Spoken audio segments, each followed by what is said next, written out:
Assalamualaikum warahmatullahi wabarakatuh. Salam sejahtera, Om Swastiastu, Namo Buddhaya, salam kebajikan. Masyarakat Indonesia dimanapun berada, kembali kita akan membahas mengenai melacak asal-usul Habib di Indonesia bagian 2. Setelah kita membaca asal-usul Habib di Indonesia bagian pertama, kini kita melanjutkan ke bagian 2, melacak asal-usul Habib di Indonesia, dakwah damai Alawiyin. Pada tahun 2017, di Indonesia diperkirakan terdapat sebanyak 500.000 hingga 1,5 juta jiwa keturunan Alawiyin asal Hadramaut, Yaman. Pendataan terhadap kaum Alawiyin tersebut pertama kali dilakukan pada tahun 1932 hingga 1940. Dari hasil pendataan tersebut tercatat terdapat 68 marga atau kabilah kaum dari satu ayah, kaum Alawiyin. Sementara di luar itu terdapat 239 marga Arab di Indonesia yang tidak termasuk keturunan Alawiyin. Artinya jumlah marga keturunan Nabi lebih kecil dibanding marga Arab lainnya. Pada artikel sebelumnya, bagian 1 kita telah membahas bahwa para Habib tersebut sudah ada sejak lama di Indonesia. Bahkan mereka sudah ada jauh hari dari sejak sebelum masa kemerdekaan. Namun, kapankah tepatnya para Habib tersebut masuk ke Indonesia? Ada beberapa teori yang menjelaskan mengenai masuknya Islam ke Indonesia. Az-Zumardi Azra merangkumnya ke dalam 4 teori, yaitu pertama, Islam dibawa langsung dari Arabia, yakni pada masa-masa awal tahun Hijriah.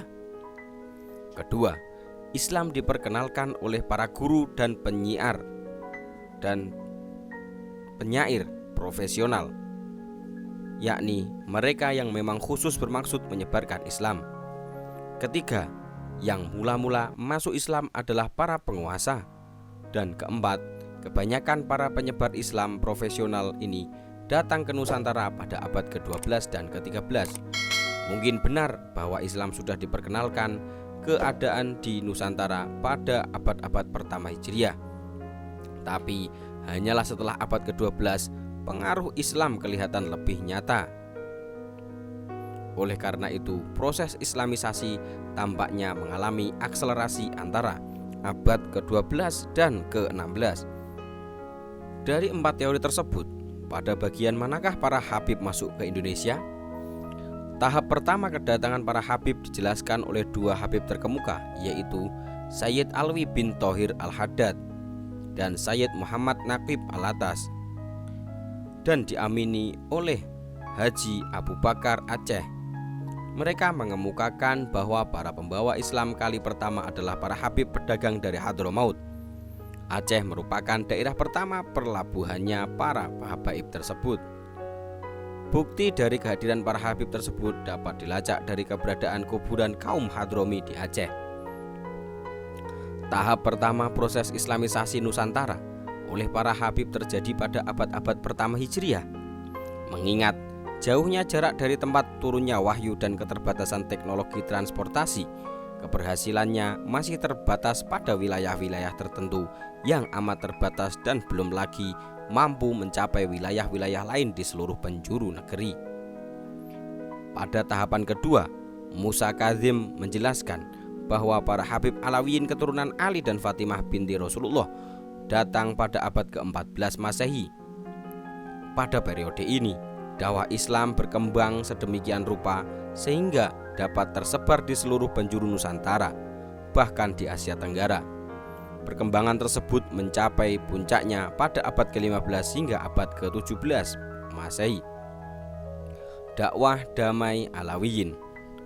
Namun terlepas dari teori mana yang benar, Az-Zumardi Azra mengatakan hanya satu hal yang pasti, yaitu Islam disebarkan para penyiarnya dalam dakwah damai dengan pendekatan inklusif dan akomodatif terhadap kepercayaan dan budaya lokal. Pengarang Al-Madkhal ila Tarikhil Islam Bisharq al-Aqsa, sebagaimana dikutip oleh Musa Kazim mengatakan, Islam datang ke pulau-pulau yang jauh ini dibawa oleh orang-orang berakhlak mulia, bermoral tinggi, cerdik pandai, dan semangat kerja keras. Sementara itu, bangsa-bangsa yang menerima kedatangan mereka memiliki hati yang jernih sehingga dengan sukacita menerima ajakan mereka dan menyatakan beriman. Mereka adalah keturunan Ali dan Fatimah binti Rasulullah yang menginjakkan kaki di wilayah-wilayah yang belum pernah terjamah oleh tangan barat. Mereka melakukan itu bukan dengan membawa bala tentara, melainkan semangat iman, bukan pula kekuatan, melainkan sikap percaya diri dan keimanan. Tiada mereka berasal berbekal kecuali tawakal, tiada perahu motor, tiada pula angkatan perang yang membawa hanya iman dan Al-Quran. Mereka berhasil mencapai tujuan yang tak dapat dicapai beribu pasukan dengan segala perbekalan dan fasilitas lengkap sekalipun, padahal mereka hanya beberapa orang.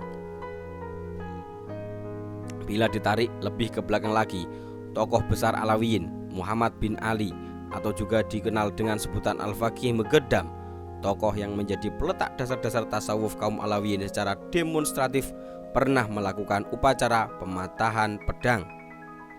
Al-Faqih Muqaddam mematahkan pedangnya sebagai simbol politik dan sosial religius.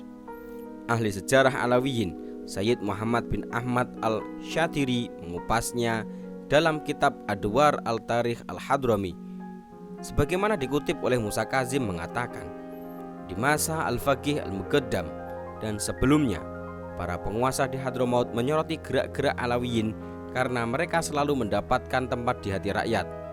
Mengingat klaim kuat keimanan sebagaimana dinyatakan dalam berbagai hadis dan dipercayai banyak orang, mereka khawatir tokoh-tokoh di kalangan kaum Alawiyin dapat menjadi sumber perkumpulannya kekuatan politik dan ditakutkan dapat menggerogoti kekuasaan mereka. Bukan hanya selalu mengawasi gerak-gerik Alawiyin, para penguasa ini juga terus menyudutkan kelompok ini, seperti perlakuan para penguasa sebelumnya yang bermula sejak Bani Umayyah, Bani Abbas, dan lainnya.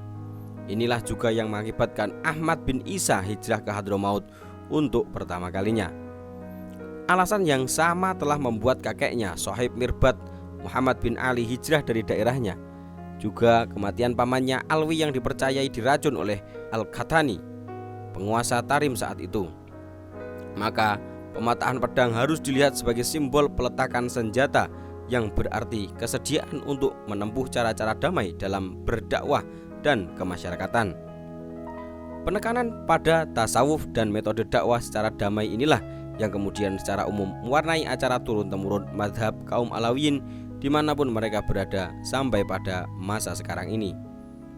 Rupanya metode dakwah damai ini diturunkan dari generasi ke generasi Alawiyin berikutnya, termasuk kaum Alawiyin di Indonesia. Memang sejarah mencatat, terlepas kaum Alawiyin ataupun bukan, sebab ternyata ditemukan juga tokoh dakwah Islam di Indonesia yang berasal dari Cina, bahwa tidak pernah ditemukan adanya unsur peperangan apapun sepanjang sejarah dakwah penyebaran Islam di bumi Indonesia. Bersambung, kita lanjutkan lagi di episode ketiga selanjutnya, melacak asal-usul Habib di Indonesia bagian 3. Simak terus dan tunggu bagian 3. Semoga bermanfaat dan memberikan informasi. Salam.